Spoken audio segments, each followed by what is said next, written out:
All right, what's up, guys? So we're doing a video today about the Tahoe.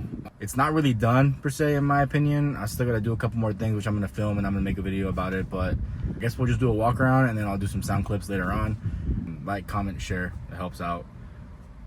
Preach.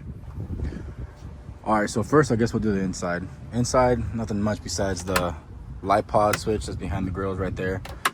I do have a tear in the seat. The truck has, I think, like 230,000 miles on it, I think, or something like that.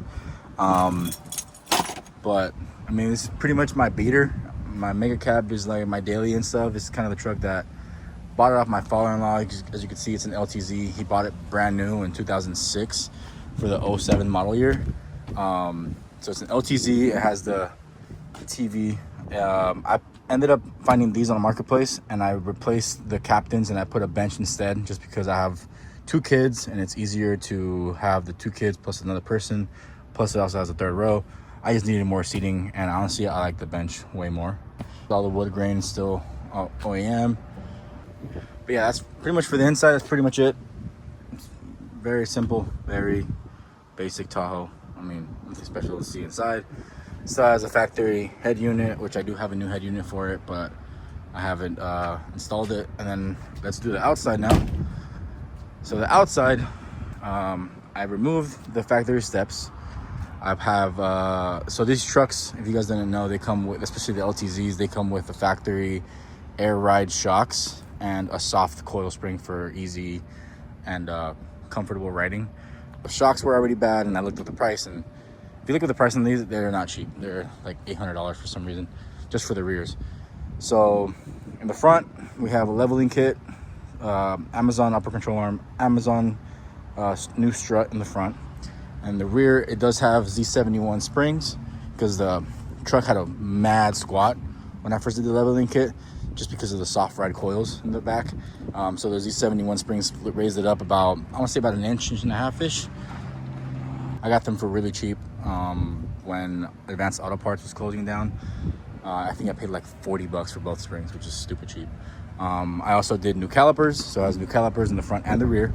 I got this from Advanced Auto as well for like $60 for the whole set. It's running on KMCs. I forget the model. Did something a little different. Now I wish I would have had the guts to cut the bumper at the body line like everybody does for that approach angle. I probably will do that in the future and then move the exhaust to sit up here. I want to see how the 35s look first. I mean, comment, tell me what you guys think. Should I move the exhaust up and maybe poke it out a little bit so it shows a little more? But I really like the look. I think it's really different compared to a lot of guys that just run it on the side, and I didn't like anything hanging down underneath the bumper. So like I said, that's pretty much it. All right, so this truck is 4x4, but I deleted the whole thing. So it has no front diff, no front axles, obviously, no drive shaft. The transfer case is still there. I wish I would have done this before. When the engine out, had the transmission out, and all that stuff. I wish I would have had the transmission guy put a two-wheel drive case on it instead, with the output shaft being different. I probably would have had to deal with, you know, the cross member and drive shaft. I think that's why I didn't do it, but remove the whole front system. I didn't want it on there. I put the hubs on from the 03 Silverado that I have back home for the pre-winter project. And I put the hubs that were on this on that, because you don't want to have four-wheel drive hubs free spinning with no CV in them, because they'll fall apart into pieces. But it's pretty dirty. I have the no front bumper, and then I'm working on the bumper right now. I still don't know. I already plated the frame. It's kind of shitty right now. I haven't finished it. I just haven't had time to getting around to it. But if you guys have any pictures of ideas or anything like that, please comment. Let me know what you guys think I should do. These are the pods that are controlled by that switch. They're mounted, just some little custom brackets that I made at home. And then I guess the most important part everybody wants to see is, the important part, I guess, is the engine bay, right? Because that's what I guess matters the most. So, engine bay, nothing special. It's got stock headers. Or stock exhaust manifolds, I guess you should say. I do have shorties for it already, and I'm gonna be installing. I'm gonna make a video on that.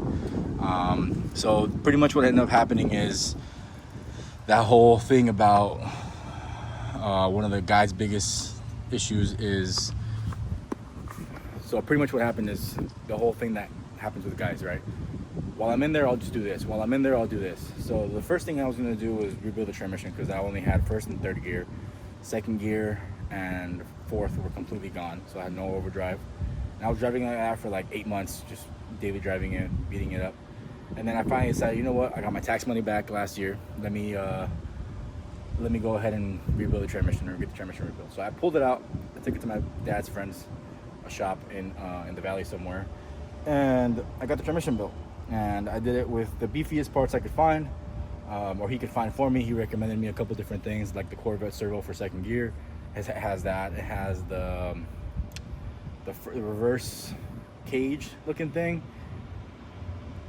That's the beefier version from the 4080, I believe. And then also there's a planetary in there that the 4060s only come with 3 planetaries, and this one has 5 on it, which is, I believe, the 4080 has 5. So he put that in there as well. So it kicks into second gear like nobody's business. It's a great transmission. It came out amazing. But while I was in there, I was like, let me pull the valve covers off and maybe redo the valve covers and all that stuff. So I pulled the valve covers out, pulled the intake manifold off, and I'm just looking through everything, and I'm like, you know what, it'll be easier if I pull the engine out. So I pulled the engine out, pull the cylinder heads off. I'm like, you know what, let me refresh the cylinder heads. Let me see if I can delete the DOD issues, stuff like that, because that hadn't been working forever.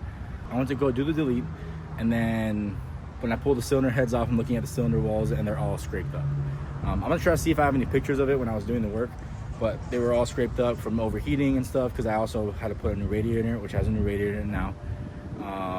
It has the PPV one with the oil coolers built into it, so eventually I'm gonna do an oil cooler on it.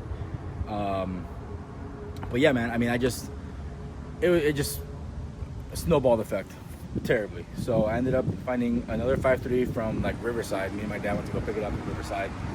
And from then on out, I mean, all I ended up doing was just, I mean, this is a long story, a long rant. I don't even know why I'm saying it. But point is that, so that bottom end had 130,000 miles on it. So I ended up using that bottom end. I didn't want to redo anything. I didn't want to go through the machining process of doing the bottom end and stuff. So I got the cylinder head refreshed. I got the milled down. I put a BTR Truck Norris cam in it. I put Michigan Motorsports, the CHE style bushings. You know, you guys know what I'm talking about, for the rocker arms. Obviously the push rod with the BTR cam. I put the valve springs from the BTR kit as well. So I think it's the LS6 valve springs that everybody recommends.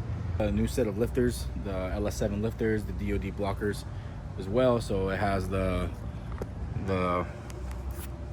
normal style valley cover plate. Has a new water pump, new idler pulley, new hoses. I mean, it has new everything, man. I mean, I threw the book at this thing. It has every single brand new gasket in it. The only thing that's leaking now is a rear main seal. I think I might have messed up when I did the install on it. I'm just gonna get the new cover, the whole cover, when I ever do the transmission again. But I mean, it has everything new. And then I had this intake sitting there that was supposed to be for this truck. It didn't fit because it's the different style MAF. I had a different style MAF sensor, so I ended up just kind of like rigging it up to work with the factory airbox, which is, I recommend a lot of people do it because it keeps the engine real quiet. And then this is actual true cold air. Actual true cold air from the outside, not hot air from the engine bay.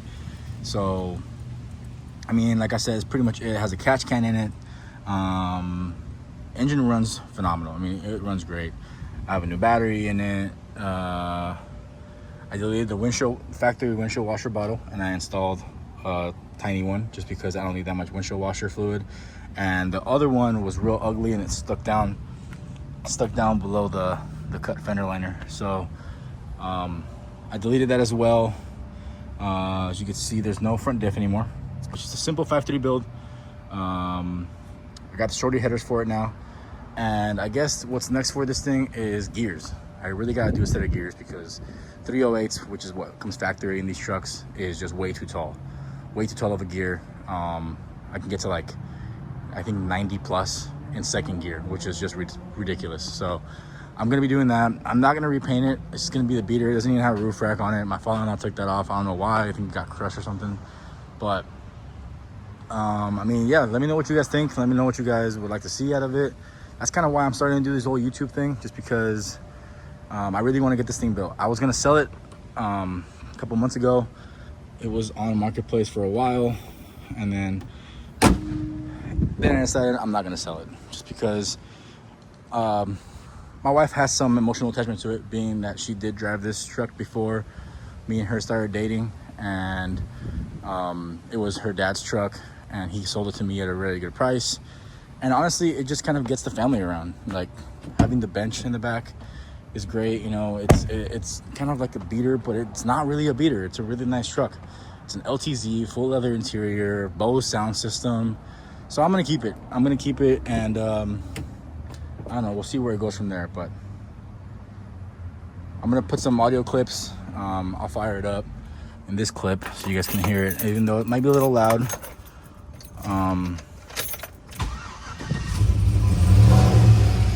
But yeah, the tune was done by I hope you guys can hear me still. The tune was done by Freddie Tune in Lancaster. He tuned my Camaro a couple years ago, and I really wanted him to get this thing done. So it's just a street tune, make the cam work. But yeah, I'll shut up now and let you guys hear this exhaust note, because it sounds awesome.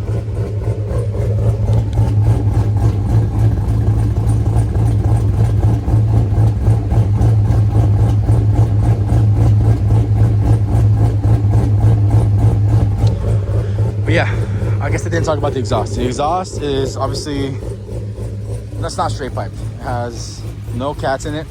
So it's got the factory manifolds, no cats to the stock muffler, and the pipe from the muffler to the back, no resonator. It's perfectly quiet, honestly. It doesn't make too much noise. It sounds really good. I'm gonna see how the shorties sound. Hopefully they sound a little better, give it a little bit of a deeper sound to it.